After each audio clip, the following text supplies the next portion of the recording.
Balai Besar Wilayah Sungai Jenebrang Pompengan Sulsel, bersama DPRD Lu Utara mendorong percepatan penyelesaian pembayaran pada proyek irigasi Baliase di Lu Utara. Tak mau masalah berlarut, DPRD Lu Utara lewat Komisi 2, akhirnya melayangkan surat panggilan RDP pada PT Jaya Konstruksi dan PT Bumi Karsa KSO. Kedua perusahaan diminta untuk hadir menyelesaikan sengkarut pembayaran utang. Namun hingga RDP terlaksana, perwakilan kedua perusahaan tersebut tidak nampak di ruang sidang.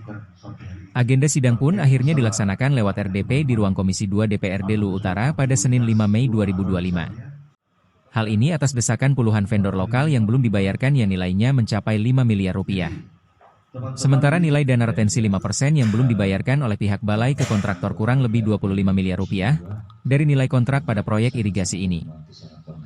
Menurut Aan Eli Nusdaryanto, nilai utang tersebut termasuk sewa alat berat, sewa mobil, retensi gaji mandor dan tukang yang belum dibayarkan pihak perusahaan sejak 2023.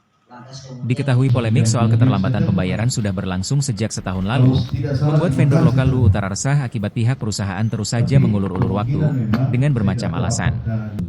Kegelisahan atas keterlambatan pembayaran ini membuat para vendor menutup pintu air di Bendungan Baliase. Dipandu Komisi 2 DPRD, Hatta Turusi ikut mendesak pihak balai agar pembayaran utang segera diselesaikan sebab sudah meresahkan masyarakat. Awalnya pembahasan RDP berjalan alot karena pihak balai mencoba mengalihkan pembicaraan ke pintu air yang ditutup. Hal ini membuat para vendor diliputi amarah karena dianggap hanya mengulur-ulur pembahasan pembayaran. Hatta Turusi minta agar ada kesepakatan, kalau tidak maka persoalan ini akan hearing ke DPR Pusat.